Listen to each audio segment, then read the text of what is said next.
तो 4:30 बजने वाले हैं और ये वक्त है उत्तराखंड की खबरों का। आपके साथ मैं हूं प्रीति बिष्ट। तो शुरुआत करेंगे देहरादून से। है बड़ी खबर, जहां आरटीओ ऑफिस ट्रांसफर मामले में बड़ा खुलासा हुआ। लगातार ही खबर हमको आपको दिखा रहे हैं। तो ट्रांसफर ऑर्डर फर्जी था। दरअसल मामला खुला ही इसलिए था कि एक अधिकारी अपनी कुर्सी पर बैठे, दूसरा वहां चार्ज लेने आ गया। तो जो स्पेशल इन्वेस्टिगेटिंग टीम है उसने कहा है कि जो ट्रांसफर का ऑर्डर दिखाया गया, यानी कि जो तबादले का पत्र दिखाया गया, वो फर्जी था। एसटीएफ ने अपनी जांच में एक दलाल को गिरफ्तार किया है। दलाल का आरटीओ ऑफिस और ट्रांसपोर्ट ऑफिस में इसके अच्छे खासे संपर्क हैं। सत्येंद्र बर्थवाल हमारे सहयोगी जुड़ गए हैं। तो सत्येंद्र, जरा सुलझाइए इस गुत्थी को, बताइए कि क्या कुछ सामने आया है, ट्रांसफर को लेकर क्या गोरखधंधा चल रहा था। बिल्कुल बिल्कुल प्रीति, क्योंकि देहरादून पुलिस ने आज की जो एसआईटी तैयार हुई थी उसने फर्जी तबादले जो मामला हुआ था कुछ दिन पहले उसके आज उसकी जी चलिए हम जी सत्येंद्र बताइए। प्रीति, जो ये मामला हुआ था इसमें सबसे बड़ा एक देखने को मिला है वो है एक डील, क्योंकि जो आज आरोपी पकड़ा गया उसकी और एक अधिकारी जिसको देहरादून में पोस्टिंग चाहिए थी, देहरादून आरटीओ में पोस्टिंग चाहिए थी, इन दोनों के बीच एक बड़ी डील हुई थी। जिस डील में ये सामने देखने को आया है कि आरटीओ में जो अधिकारी बैठना चाह रहा था, जो सुधांशु गर्ग है, उनकी और जो आरोपी आज पकड़ा गया, इन दोनों के बीच एक डील हुई थी। क्योंकि जो आरोपी है इसके कई नेताओं से, कई बड़े अधिकारियों से इसकी नजदीकियां बताई जा रही हैं और इससे सुधांशु गर्ग जो कि उपायुक्त हैं मौजूदा समय में, उनकी इससे डील हुई थी कि अगर आप मुझे देहरादून आरटीओ के पद पर तैनात करेंगे तो उसके बाद जो ये आरोपी है इसको बसों का, यानी कि देहरादून की जो सिटी बस है उनका परमिट इस जो आरोपी है उसको मिलना था। ये पूरा एक डील के अंदर ही ये ताना बाना बुना गया था, जिसके बाद आरोपी ने लगातार कोशिशें भी की। बकायदा जो आरोपी से हमारी बातचीत हुई है उसने कहा कि मेरी अधिकारियों से भी बात हुई। आरोपी ने जब अधिकारियों से बातचीत की उसके बाद उसने एक फर्जी जो ये लेटर जारी किया, फर्जी लेटर उसने खुद बनाया। उसके बाद वो अधिकारियों के पास भी गया, नेताओं के पास भी गया, लेकिन कहीं से जब उसको राहत नहीं मिली तो उसने सुधांशु गर्ग जो जिनके साथ उनकी पहली डील चलती थी उनको ही ये लेटर दिया कि आपका तबादला हो गया। जिसके बाद पूरा सिनारियो ये तैयार हुआ और सुधांशु गर्ग खुद अपनी पोस्टिंग के चलते आरटीओ पहुंचे, जिसके बाद ये पूरा मामला सामने आया था। जी सत्येंद्र, क्योंकि अथॉरिटी के साइन या स्टैंप होती होंगी जब इस तरह के बड़े लेटर्स आते हैं, तो क्या वो सिग्नेचर या वो स्टैंप जो भी उसमें लगा था वो फर्जी थे या धोखाधड़ी से वो साइन करवा लिए गए कागजात? जी, अभी तक जो पुलिस द्वारा जो इन्वेस्टिगेशन किया गया, पुलिस का ये कहना है कि ये फर्जी था, लेकिन अभी भी जांच जारी है, क्योंकि मामला अधिकारी से जुड़ा है और सचिव से जुड़ा है। अभी भी जांच जारी है, लेकिन फिलहाल राहत की ये बात है कि पुलिस ने एक आरोपी जो पकड़ा गया है और उसकी जो डील, जो सांठगांठ अधिकारी और जो आरोपी के बीच हो रही थी, उसका पूरा खुलासा पुलिस ने आज किया है। यहाँ तक कि पुलिस का ये भी कहना है कि जो अधिकारी हैं वो अब उनसे भी बातचीत करेंगे, उनसे भी पूछताछ जारी रहेगी, उसके बारे में उनसे भी ये पता चले कि आखिर में कि उन्होंने इस तरीके का जो नंबर 2 का एक ये तरीका हम मान सकते हैं, इस तरीका का क्यों अपनाया। जी बिल्कुल सत्येंद्र, तबादले किसी भी छोटे से छोटे, बड़े से बड़े पद में हो, उसका खेल कैसे चलता है वो हम बार बार बताते रहते हैं। और ये वाकई में हैरान करने वाली खबर है कि कैसे इतने बड़े पद का अधिकारी भी दलालों के चक्कर में पड़कर यहाँ तबादले में पूरी तरीके से एक माफिया का राज यहाँ पर कायम करा रहे थे। बहुत बहुत शुक्रिया आपका सत्येंद्र जानकारी के लिए। तो फिलहाल जो टीम जांच में जुटी थी तो पहली नजर में वो यही कह रही है कि जो ये तबादले का ऑर्डर था, जो ट्रांसफर लेटर था, उसमें फर्जी तरीके से ही ये ट्रांसफर लेटर को तैयार किया गया था। अभी आगे और छानबीन की जा रही है। न्यूज 18 की एक और खबर का देहरादून में दमदार असर हुआ है। हमने दिखाया था कि कैसे आराघर सब्जी मंडी में सब्जी के जो दुकानदार हैं बची खुची सब्जियां, जो भी उनकी दुकान का कूड़ा है, वो सीधे नहर में डाल रहे हैं, जिससे यहाँ गंदगी भी फैल रही है और लोग परेशान हो रहे हैं। तो फिलहाल नगर निगम ने बड़ी कार्रवाई की है। जो दुकानदार थे उसका पूरा सामान जब्त किया और बाकायदा 10,000 का चालान भी किया है। इसके अलावा अन्य 2 और दुकानदार हैं जिनके खिलाफ भी कार्रवाई की गई है।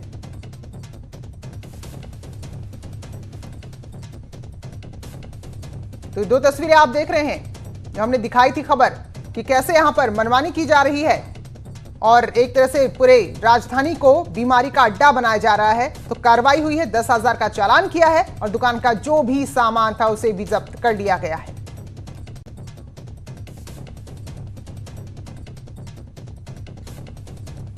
तो ये कार्रवाई हो रही है। ये दो तस्वीरें जो आप देख रहे हैं इसमें जो पहली तस्वीर है वो आज की है, जब कार्रवाई हो रही है। दुकान का जो भी सामान है, अधिकारी अपने कर्मचारियों के साथ पहुंचे, उसको सब जब्त कर लिया गया। और जो दूसरी तस्वीर आप देख रहे हैं, यही खबर हमने दिखाई थी कि कैसे नियमों को ताक पर रखकर जो भी दुकान का बेकार सामान है उसे यहां फेंका जा रहा है। और उसके बाद अभी देखिए आज ये बड़ी कार्रवाई हुई है जिसमें सारा सामान जब्त करते हुए 10,000 का चालान किया गया है। तो ये इसकी मैं माफ़ी मांगता हूँ, आइंदा आगे भविष्य में कोई ऐसी गलती नहीं होगी मेरे द्वारा। मेरे से ये सब्जी की वो कूड़ा डल गया था नहर में डल। हाँ जी, वो मुझे नहीं पता था सर। हाँ जी। और मुझे पता नहीं, मैंने देखा नहीं इतना। इनके ऊपर हैवी पेनल्टी लगाई जाएगी और इनके दुकान को भी वहां से तत्काल हटाया जाएगा, क्योंकि ये किसी कीमत में बर्दाश्त नहीं किया जा सकता कि जब पूरा नगर निगम और यहाँ के हर नागरिक शहर को साफ सुथरा रखने में योगदान दे रहे हैं, बरसात आने वाली है, ऐसी स्थिति में अगर ड्रेनेज सिस्टम में इस तरह की कूड़े डाले जाएंगे तो बरसात में हम सब के लिए दिक्कत पैदा करेगा। न्यूज़ 18 की खबर का हुआ दमदार असर। न्यूज़ 18 ने अभी कुछ देर पहले इस जो नदी यहाँ पे जो ये नहर है, नहर में लगातार कूड़ा डालने की खबर दिखाई थी, जिसका संज्ञान लेते हुए नगर निगम की पूरी टीम यहाँ पहुँची है और तुरंत कार्रवाई कर रही है। किस तरीके से सर ये कार्रवाई चल रही है, हम जानते हैं। यहाँ पे डॉक्टर साहब हमारे पास नगर निगम के। अभी हमें पता लगा है मीडिया के माध्यम से ही कि यहाँ पर इस आप नाला देख रहे हैं, नाला कितना क्लियर चल रहा है और ये अपनी पूरी गंदगी, पूरी सब्जी जो खराब है, जो भी ये छाड़ते हैं इसमें डाले कूड़े को, और जिससे कि नाली ब्लॉक होती है, जगह जगह जलभरा होता है और आता है कि नगर निगम जो है कार्रवाई नहीं करता है, इसलिए। और उन्होंने आपने देखा है कि पूरे फुटपाथ को उन्होंने कब्जा करके वो किया हुआ है। तो हमारी नगर निगम की टीम है, हमारे टीएसपी हैं, हमारी जेबरा टीम भी है, उनके साथ हम जो है पूरे फुटपाथ को खाली भी करा रहे हैं और जो अवैध अतिक्रमण उसको भी हटा रहे हैं। सर क्या इनको इनके ऊपर पेनल्टी भी लगा 10,000 रुपये पेनल्टी कर दी है। तो सर क्या आगे भी इनको कोई हिदायत दी जाएगी? अगर लगातार इसको हम लोग खुद अपने इंस्पेक्टर सुपरवाइजर के माध्यम से देखते रहेंगे, यदि दोबारा इनसे गलती होती है इस पूरी दुकान को हटा दिया जाएगा। ये धर्मपुर सब्जी मंडी का ये इलाका है, आप देख सकते हैं कि नगर निगम की टीम पूरी कार्रवाई कर रही है और जो जिस सब्जी मंडी से या जिस सब्जी की दुकान से ये सामान ये जहाँ ये डाला गया था उसके ऊपर लगातार कार्रवाई करी। उसकी पूरी सब्जी की दुकान यहाँ पे सील कर दी गई है और उसके ऊपर लगातार कार्रवाई चल रही है। कैमरा पर्सन अनिल नेगी के साथ मैं सत्येंद्र बर्तवाल, न्यूज़ 18 देहरादून। तो देखा आपने, नहर या जो बड़ा नाला है उसका ढक्कन हटा के बकायदा वहां पर गंदगी डाली जा रही है, लेकिन अब बड़ी कार्रवाई इसमें हुई है।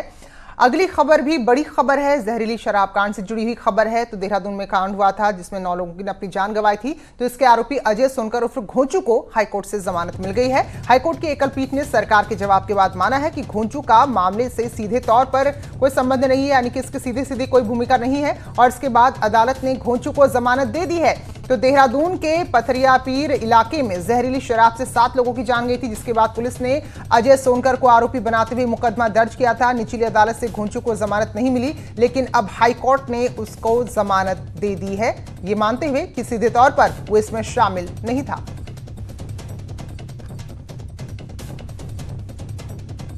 कि कोई भी गवाहों ने डायरेक्टली अजय सोनकर एलियास घोंचू का कहीं पे भी नाम नहीं लिया गया है, ना भी कभी उसकी कोई इंडिपेंडेंट विटनेस ने ये बोला है कि इन्होंने डायरेक्टली उससे ली थी। जिन्होंने भी विटनेस ने जो भी गवाह मैंने बोला है वो उनके खिलाफ बोला गया, वो को एक्यूज गौरव के खिलाफ बोला गया। इस चीज को देखते हुए कोर्ट ने ये पाया कि उनके खिलाफ अभी कोई ऐसे डायरेक्ट एविडेंस नहीं है। इसको कंसिडर करते हुए कोर्ट ने आज अजय सोनकर एलियास घोंचू जी की बेल ग्रांट कर दी है। और अब बात करेंगे पतंजलि पीठ की दवा को लेकर मचे बवाल की, उस पर हुए विवाद की। तो आखिरकार आज योग गुरु बाबा रामदेव को दवा लॉन्च के बाद एक बार फिर से सामने आना पड़ा, मीडिया के सामने सफाई दी। बाबा रामदेव ने कहा कि कोरोनिल के काम पर आयुष मंत्रालय ने हमारे प्रयासों को सराहा है। साथ ही उन्होंने बताया कि क्लिनिकल ट्रायल और रजिस्ट्रेशन दोनों प्रक्रिया में पूरी तरीके से नियमों का पालन किया गया है। स्वामी रामदेव ने बताया कि क्लिनिकल ट्रायल के जो भी पैरामीटर्स हैं, जो भी मापदंड हैं, उनके तहत हमने रिसर्च की है। अभी तक कोरोना के ऊपर क्लिनिकल ट्रायल हुआ है। इसके अलावा 10 से ज्यादा बीमारियों पर हम ट्रायल कर रहे हैं। आयुष मंत्रालय ने भी पतंजलि योगपीठ की सराहना की है। तो फिलहाल आपको हमने बताया भी कि दवा बिकेगी, लेकिन ये इम्यूनिटी बूस्टर के तौर पर बिकेगी, कोरोना की दवा के तौर पर नहीं।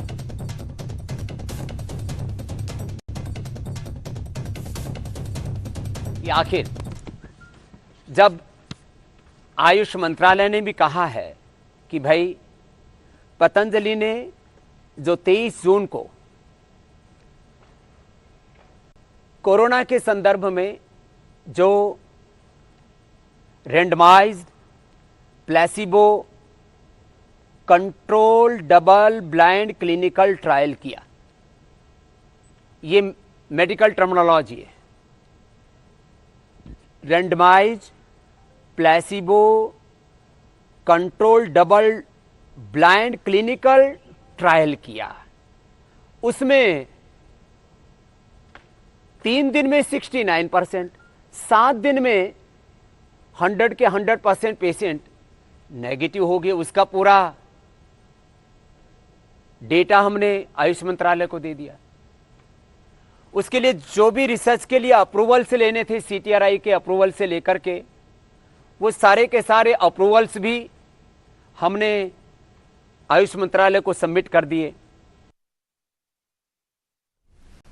और ये मामला क्योंकि नैनीताल हाईकोर्ट भी पहुंचा था, तो आज अदालत ने केंद्र से और राज्य सरकार से नोटिस जारी करते हुए जवाब मांगा है और पतंजलि आयुर्वेद को भी नोटिस जारी किया गया है। साथ ही निदेशक आयुष ICMR निम्स विश्वविद्यालय राजस्थान को भी नोटिस जारी किया गया है। अदालत ने 1 हफ्ते में जवाब दाखिल करने का आदेश दिया है। अधिवक्ता मणि कुमार की याचिका पर कोर्ट ने सुनवाई की है। याचिका में दवा को प्रतिबंधित करने की मांग की गई है। हमने कहा है कि पतंजलि आयुर्वेद ने कोरोना किट का निर्माण करा है, वो सही तरीके से नहीं करा है। किसी भी तरीके की उन्होंने परमिशन उत्तराखंड आयुर्वेदिक विभाग से नहीं ली है इस कोरोना किट को बनाने के लिए, ना ही केंद्र के किसी डिपार्टमेंट से ये परमिशन दी है और ना ही इसका कोई क्लिनिकल ट्रायल हुआ है। तो यह दवाई अपने वजूद में है ही नहीं, ये अस्तित्व में है ही नहीं, इससे पता ही नहीं कि फायदा होगा या नुकसान होगा। तो इस दवाई को तत्काल रूप से बंद कराया जाए। और खबर हरिद्वार से है। यहां सीमा क्रॉस करके आने वाले कांवड़ी को क्वारंटीन किया जाएगा, इसका फैसला लिया गया है। प्रशासनिक बैठक के बाद यह फैसला हुआ है। साथ ही 14 दिन तक जिसको भी क्वारंटीन किया जाएगा उसका पैसा उन्हीं से वसूला जाएगा। बिजनौर के जिलाधिकारी भी इस बैठक में मौजूद थे, जहां ये सहमति बनी है। उन्होंने कहा कि हरिद्वार में गंगा जल और कांवड़ से संबंधित कपड़े बेचने पर भी रोक लगाई जाए। तो इससे पहले अगर हम ये पश्चिमी उत्तर प्रदेश की बात करें तो यहाँ जो भी संघ है ये तय हुआ है कि इस बार कांवड़ यात्रा नहीं होगी, लेकिन अगर कोई छिटपुट यहाँ आता है गंगा जल लेने, पहले तो उसे 14 दिन तक क्वारंटीन रहना होगा और इस दौरान जो भी खर्च आएगा उसी कांवड़िए से उस खर्च को वसूला जाएगा।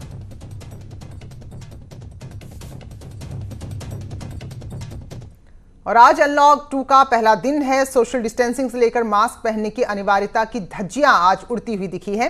देहरादून में आपको दिखाते हैं, जो सार्वजनिक स्थल है, पब्लिक प्लेसेस हैं, वहां ज्यादातर लोग मास्क पहने नजर आए। अनलॉक 1 में लोगों की लापरवाही पर प्रधानमंत्री भी चिंता जता रहे थे, लोगों से नियमों का पालन करने की अपील की, लेकिन उसके बावजूद कई जगह भीड़ भाड़ थी, लोग बगैर मास्क के आते जाते नजर आ रहे थे। तो देखिए जरा, पलटन बाजार की तस्वीरें हैं, जहां बगैर मास्क के लोग बड़े आराम से आ जा रहे हैं। हर तबका इसमें शामिल है, जिससे शायद अभी लग रहा है कि कोरोना खत्म हो गया। मास्क तो पहन लो मैम। मास्क नहीं पहना हुआ, अपने आप खड़े हो रखे, बताओ। कल मोदी जी आए, मोदी जी ने कहा कि मास्क नहीं है आपको बाजार में। मैम सारा दिन पहना नहीं जाता ना। लोगों ने नियमों का पालन नहीं किया, मास्क नहीं लगाया। आपने आज भी नहीं लगा रखा।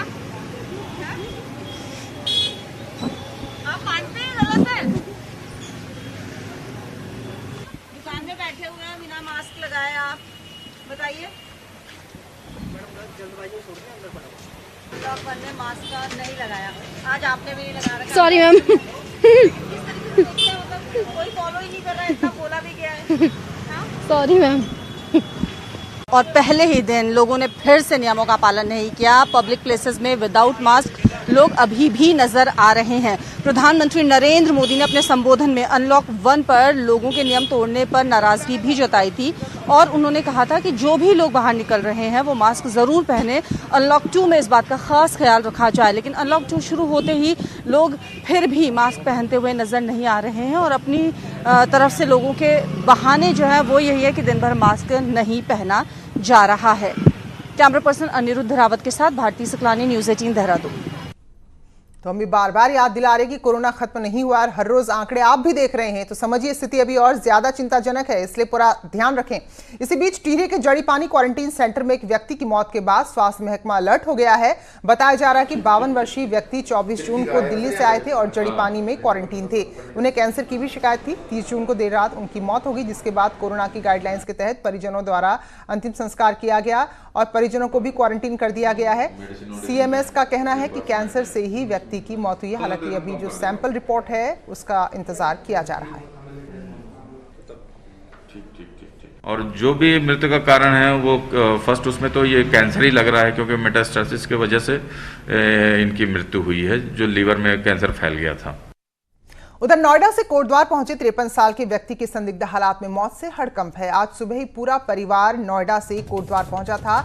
इससे पहले कि प्रशासनिक टीम परिवार के लोगों को क्वारंटीन सेंटर ले जाती, उन्हें वहां क्वारंटीन करती, उससे पहले ही एक व्यक्ति ने अचानक दम तोड़ दिया और इस मौत के बाद प्रशासन और ज्यादा सक्रिय हुआ। व्यक्ति के परिवार के सभी सदस्यों को तुरंत आइसोलेट कर दिया गया, आइसोलेशन वार्ड में उन्हें शिफ्ट कर दिया गया है, जबकि मृतक का जो सैंपल है उसे जांच के लिए भेजा गया है। तहसीलदार कोटद्वार का कहना है कि कोरोना जांच के बाद ही यह स्पष्ट होगा, जब सैंपल की रिपोर्ट आएगी, कि उस व्यक्ति की मौत किस वजह से हुई। डॉक्टर साहब का यही कहना है कि भाई वही जो बॉडी है पहले उसको हम उसमें लेंगे और बॉडी बैग में उनको रखेंगे, और बॉडी बैग जो है जो बनाया गया है स्पेशल उसके लिए, उसके बाद उनका सैंपल ले, पहले सैंपल लेके जब सैंपल लिया जाएगा उसके बाद जब रिपोर्ट आएगी तभी हम कह सकते हैं वो पॉजिटिव नहीं है या नहीं, लेकिन एहतियातन बॉडी बैग में रखा जाएगा, बैग में रखी जाएगी, उसके बाद परिजनों को सौंप देंगे। और उसके जो परिजन है, सबसे बड़ी बात है कि उसके जो 7 जो और लोग आए हैं उनको आइसोलेट यहाँ पे कर दिया गया है। तो कोरोना काल में डॉक्टर्स ही हैं जो हम सब की मदद कर रहे हैं, कोरोना योद्धा है, और आज जबकि डॉक्टर्स डे है तो ऐसे में दिन और भी ज्यादा विशेष हो जाता है।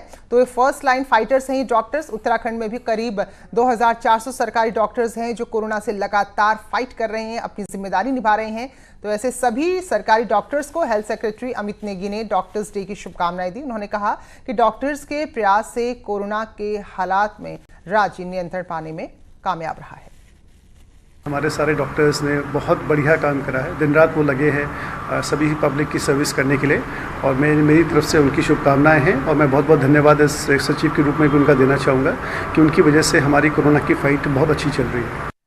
चलिए कुछ और खबरों का रुख करेंगे। भारत और चीन के बीच बड़े तनाव का असर अब हर जगह दिख रहा है। पौड़ी गढ़वाल में भारत चीन सीमा पर सामरिक दृष्टि से महत्वपूर्ण बद्रीनाथ राष्ट्रीय राजमार्ग पर जो काम अभी तक कछुआ गति से चल रहा था उसे तेज करने के आदेश दे दिए गए हैं। दरअसल इस रास्ते का इस्तेमाल सेना के लिए हथियारों को पहुंचाने के लिए ही कराया जा रहा है। तो अब केंद्र सरकार से आदेश मिला है कि काम में तेजी लाए जाए, जिसके बाद हाईवे चौड़ीकरण का काम अब तेज हो रहा है। लेकिन PWD और NH के लिए कई स्थानों पर जो तंग हाईवे है, यानी कि जो संकीर्ण है, यहाँ पर ये देखिए जो नैरो हाईवे हैं वो एक बहुत बड़ी चुनौती बने हुए हैं। प्रशासन द्वारा भी स्थलीय निरीक्षण कर PWD को इस बाबत निर्देश दे दिए गए हैं।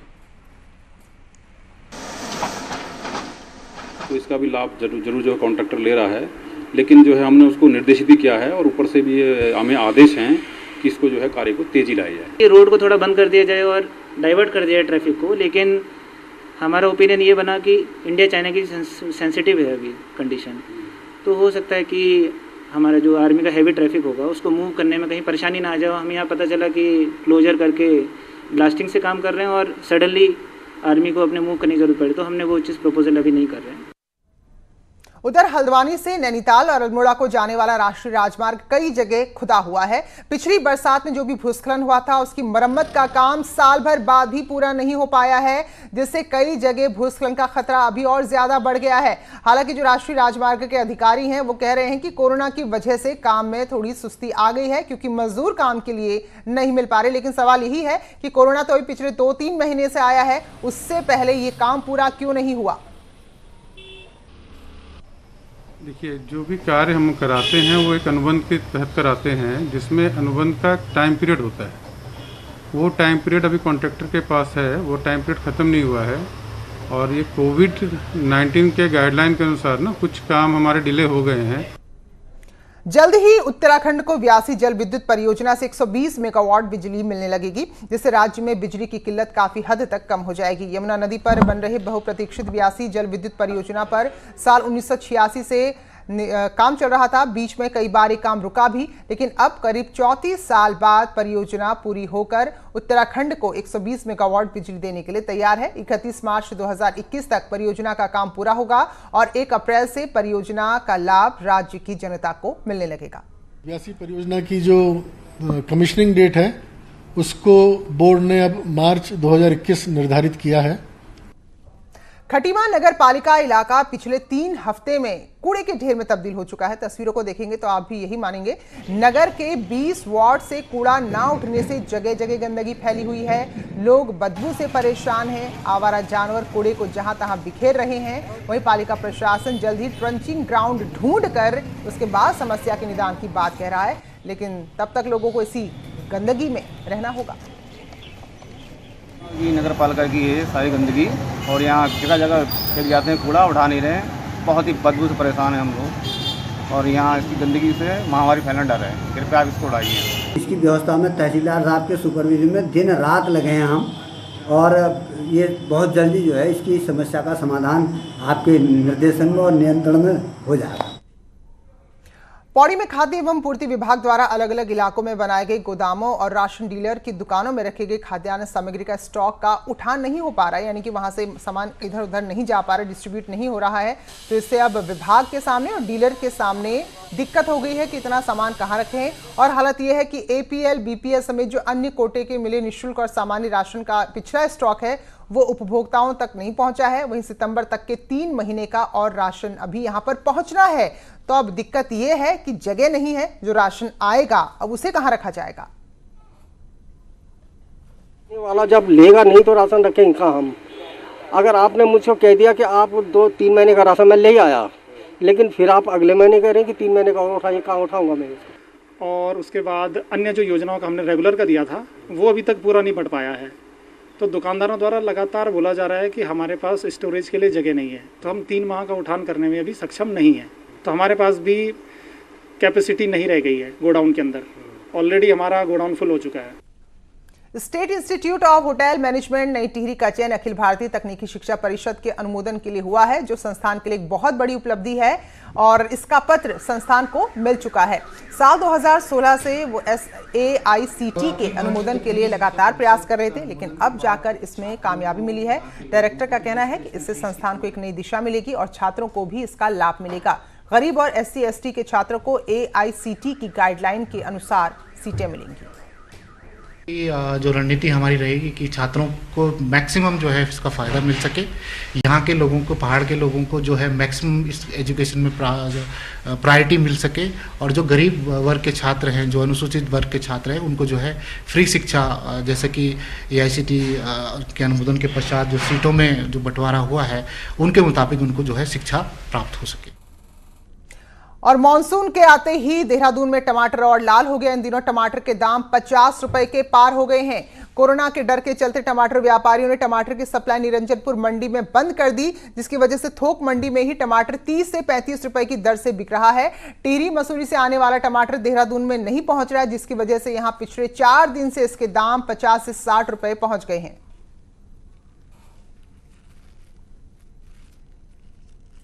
पूर्व मुख्यमंत्री हरीश रावत ने मुख्यमंत्री त्रिवेंद्र सिंह रावत पर एक बार फिर हमला बोला है और कहा है कि जो ऐसे मौके पर वो राजनीति ना करे। हरीश रावत ने कहा कि सीएम ये बताएं कि सीएम और उनकी पार्टी जो वर्चुअल रैली कर रहे हैं और पूरे देश में कांग्रेस को कोस रहे हैं, और हम उनकी और केंद्र सरकार की विफलताएं भी लोगों को ना बताएं। हरीश रावत ने कहा कि अभी तो हमने 2 ही कार्यक्रम किए हैं और मुख्यमंत्री की सलाह मानकर बाकी के कार्यक्रम स्थगित कर रहा हूं, लेकिन राज्य के विकास से ध्यान हटा तो हम आगे भी प्रदर्शन करेंगे।